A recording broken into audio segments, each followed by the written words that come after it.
Assalamualaikum warahmatullahi wabarakatuh. Tabikun, pada hari ini saya akan menjelaskan tentang metode-metode di dalam inventarisasi flora maupun fauna. CPMK atau capaian pembelajaran mata kuliah ini adalah mahasiswa mampu memahami dan mendeskripsikan tentang konsep inventarisasi flora fauna. Ya. Inventarisasi flora fauna merupakan suatu kegiatan untuk mengelompokkan data maupun mengelompokkan suatu jenis tumbuhan ataupun satwa yang ada pada suatu wilayah. Nah, kita lihat bagaimana metode-metode inventarisasi secara umum dilakukan oleh para rimbawan. Nah, metode petak ukur. Metode petak merupakan salah satu metode analisis vegetasi dengan memanfaatkan pengamatan dari suatu petak contoh. Luas dari peta ukur tersebut ini arti penting untuk mencapai pelaksanaan analisis vegetasi yang dan efektif serta penting. Luas petak ukur harus dapat mencerminkan keadaan komposisi tumbuhannya, termasuk nanti di sini adalah intensitas samplingnya. Nah, ini kita lihat luas petak ukur. Kemudian metode ini dapat dilakukan dengan dua bagian. Pertama, petak tunggal. Metode petak tunggal dibuat dengan satu petak contoh yang memiliki ukuran tertentu untuk mewakili suatu vegetasi menurut contoh tahun 1994. Ini bagannya seperti ini. Kita bisa lihat ukurannya. Kalau gambar di sini ada ukuran 40 meter kali 40 meter, kemudian dibelah lagi menjadi 20 meter kali 20 meter, dan lagi menjadi 10 meter dikali 10 meter, dan terakhir 5 meter dikali 5 meter. Ini untuk petak tunggal ya. Bisa dilihat sini sketsanya. Ini berbeda dengan petak yang lain. Nah, angka 40 meter ini kita perlu tahu 40, 20, 10, 5. Kemudian petak ganda. Metode petak ganda dibuat dengan beberapa petak contoh yang memiliki ukuran tertentu secara sistematik. Perbedaannya yaitu tingkat pohon. Nah, ya, untuk tingkat pohon biasanya digunakan ukuran 20 meter dikali 20 meter. Itu untuk pohonnya. Kemudian untuk tingkat tiang 10 dikali 10 meter. Nah, selanjutnya untuk tingkat pancang 5 dikali 5 meter, dan tingkat semai pertumbuhan bawah ini 2 kali 2 meter. Nah, biasanya 2 kali 2 meter. Ya, kadang-kadang ada juga yang menggunakan 1 kali 1 meter. Nah, ini ukuran ini posisinya di dalamnya, yang terluar ini kan 20 kali 20. Nah, di dalam 20 kali 20 ini nanti baru kita bentuk untuk yang itu 10 kali 10 meternya. Ya. Nah, kalau kita menempatkan peta ganda ini ada dua macam. Ada sistem yang acak ataupun bisa juga dengan sistem sistematis. Nah, kalau kita menggunakan sistematis ini, itu jaraknya udah tertentu diatur.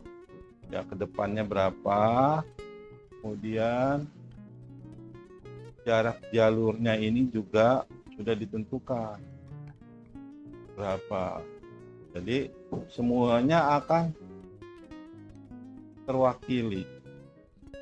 Nah, semuanya akan dipetakan. Nah, jadi merata, representatif.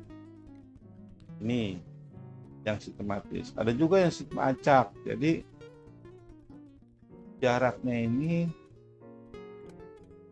tidak sama. Jadi ya yang penting tersebar. Tapi dia tidak menggambarkan jarak yang sama. Nah, ini kalau untuk areal yang kecil ini bisa seperti ini. Tapi kalau untuk areal yang luas itu nggak bisa pakai sistem acak seperti ini. Karena nanti ada satu bagian yang tidak terpetakan di sini letaknya. Kalau sistematis ini bisa karena kita dikontrol dengan jarak ini yang sudah dirancang atau direncanakan ya sebelum ke lapangan. Nah, ini sistematis. Datanya juga kita lebih yakin kepada yang sistematis ini. Sekarang metode kuadran. Metode kuadran atau point quarter adalah suatu metode pengambilan sampel yang pusat pengamatannya berada pada sebuah titik. Sedangkan objek yang diamati berada di 4 bagian yang disebut kuadran. Nah, kita bisa lihat seperti gambar yang sebelah ini. Kuadran 1, kuadran 2, kuadran 3, dan kuadran 4. Caranya pilih satu pohon di setiap kuadran yang letaknya paling dekat dengan titik pengukuran. Dan ukur jarak dari masing-masing pohon tersebut ke titik pengukuran. Dan yang perlu diperhatikan adalah bahwa pengukuran dimensi pohon hanya dilakukan terhadap keempat pohon yang terpilih pada tiap kuadran. Kemudian metode kuadran ini adalah kurang tepat jika populasi tumbuhan yang ada diambil data sampelnya memiliki distribusi mengelompok. Nah, berarti metode kuadran ini untuk distribusi tumbuhan ataupun satwa yang menyebar rata. Kita menggunakan metode kuadran ini. Ya. Kita lihat sketsa metode kuadrat. Ini pengambilan titik.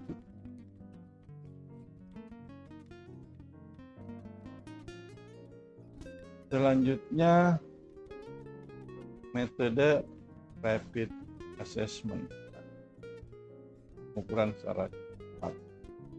Metode ini digunakan untuk mendeteksi ada atau tidaknya jenis flora di habitat yang survei.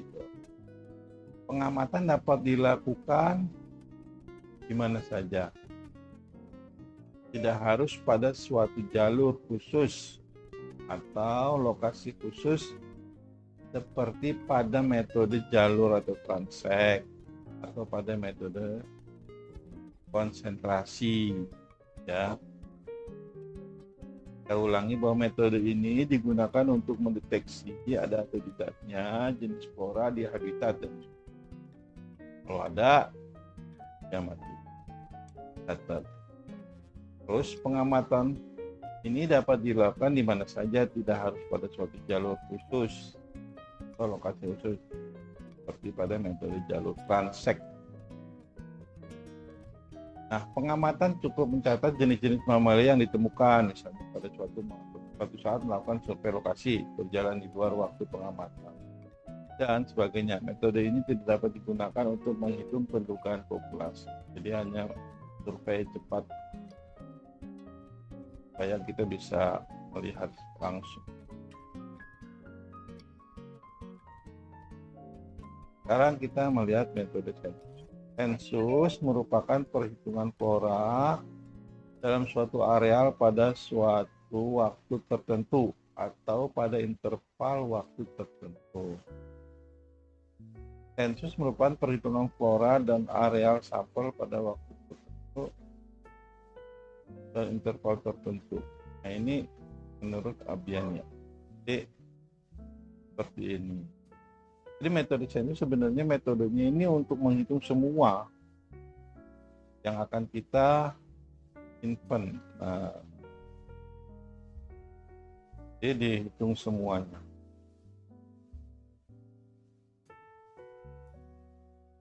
Metode sensus ini memang datanya akurat, tapi tidak bisa di tempat yang sangat luas dengan keterbatasan pada sumber daya manusia ataupun keterbatasan pada waktunya.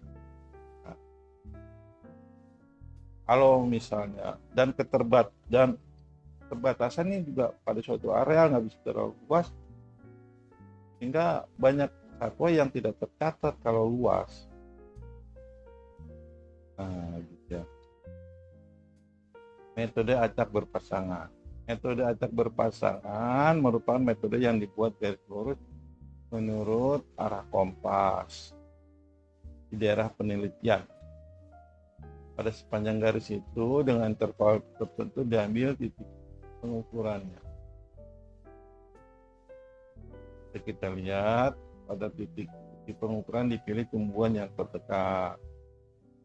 Tumbuhan kedua sebagai pasangannya dipilih tumbuhan yang terdekat dengan pohon pertama pada sektor lainnya. Nah, jaraknya antara kedua tumbuhan, kita lihat jaraknya, ukur. Nah, dari pengukuran ini dapat dihitung kerapatan, frekuensi, dan dominan. Tuh. Sekarang metode transek. Transek adalah garis atau jalur untuk keperluan survei biota di suatu area studi. Metode transek merupakan salah satu metode pengambilan sampel survei vegetasi yang paling efektif mempelajari perubahan keadaan vegetasi menurut kondisi tanah, topografi, dan elevasi. Ya. Saya ulangi bahwa transek adalah garis atau jalur untuk keperluan survei flora fauna di suatu area studi. Dari transek ini pengambilan sampelnya ini termasuk yang efektif untuk mempelajari perubahan keadaan vegetasi menurut kondisi tanah, topografi maupun elevasinya.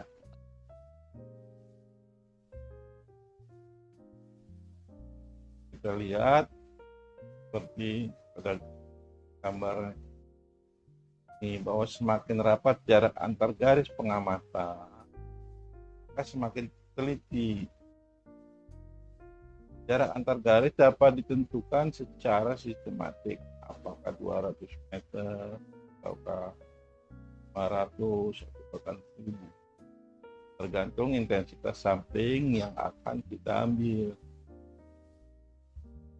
Selanjutnya metode kombinasi. Metode kombinasi adalah metode pengambilan sampel pengamatan tumbuhan yang berbentuk petak. Contoh seperti garis berpetak dengan petak contoh terbesar tersusun secara kontinu.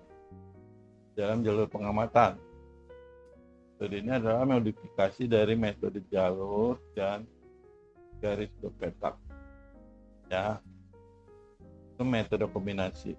Ulangi lagi, metode kombinasi adalah metode pengambilan sampel pengamatan tumbuhan yang bentuk petak. Contohnya seperti garis berpetak. Dan petak terbesar tersusun secara kontinu dalam jalur pengamatan. Nah, kalau kita lihat seperti ini dengan metode kombinasi, nah, ini ya, di kanan kiri kita lihat sini petak A, petak B, petak C, petak D. Ini seperti ini ya. Untuk pengukuran pohon dewasa, nah, petakannya petak B seperti yang seperti ini, C seperti ini, D yang paling kecil untuk semai ya. Setelah itu kita ambil sebelah kanan, nah, di sebelah kirinya tadi sebelah kanan, sekarang maju sebelah kiri terus langsung ini. Demikian dan disampaikan metode-metode dalam polarisasi porofonal. Terima kasih. Wassalamualaikum warahmatullahi wabarakatuh.